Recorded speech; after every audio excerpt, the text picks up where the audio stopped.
Hey Pierre, we saw you got the black and orange flag. What was that for, and is that what forced your retirement? Sorry, what? You got the black and orange flag and to come in? Yeah, the rear wing wasn't properly. I was missing parts of the rear wing and was just hanging there. So yeah, it was way to retire. Was that after contact earlier in the race with the Yuki? Yeah. What's your kind of read of how that happened? I mean, I don't want to speak about it now, but clearly something we need to speak internally because we're both in the points. It was clearly unnecessary incident, and yeah, just disappointed about it. For a lot of that race, you looked really strong, and it just kind of looked like things fell away towards the end.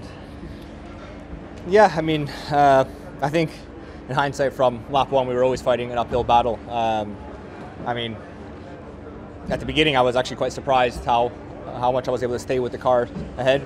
I mean, in reality, there was a little DRS train, and it was that DRS that was keeping me alive, basically, because the other cars were much quicker behind.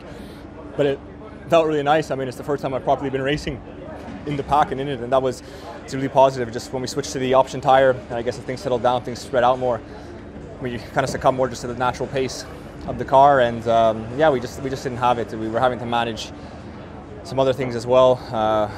We were running very low on fuel, so I was having to. This is the one track where you don't want to be having to manage fuel, because especially with how those front tires kind of drop out of the window. But I think regardless, we just didn't have the pace in the end, and it's a shame. I mean, obviously you have the kind of high hopes in the middle of the race when you kind of see you're in the points positions and whatnot, but again, the car just doesn't have enough downforce compared to the other cars. I mean, even compared to Kevin on the older tires at the end, he was just so much quicker in the high-speed corners. I mean, that's just pure downforce. There's nothing you could do about that. So yeah, frustrating in the end, but I think overall it was a positive weekend. I was going to say, across the weekend, you've been there consistently, and you've not had many weekends this year where it's gone that smoothly. So that must be really good for the next few races to boost your confidence. Yeah, definitely. I mean, to have a weekend where we're fighting in all the sessions that matter, the qualifying, the race, it's definitely a positive.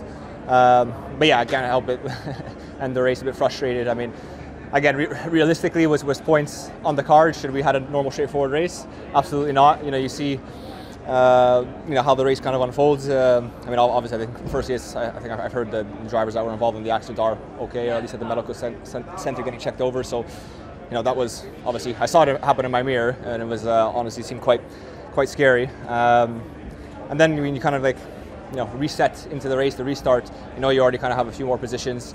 And you just try and hang on for as long as you can, and it just, yeah, it was slipping away towards the end, but as I said, in the end, the car is just not quick enough, unfortunately. I was, driving as flat out as I could for most of the race, so yeah, it's just a bit disappointing. Congratulations, mega race, and you even almost got Max at the end. Yeah, still definitely something to have a look at, because I mean, he pushed me off twice there, so maybe there'll be some more points in it.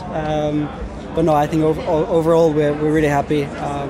Coming from back from P19, I said we had the speed to go forwards, and we definitely showed it today. You've come close a few times now, so how satisfying is it to just finally get over the line and get those points? Yeah, I mean, it's great for the team. I mean, we have a double score in the points, so that's obviously very helpful in the constructors. But also for me, I think it's great to just get those questions from the media away and focus on what's really important, and that's the racing and the driving in itself.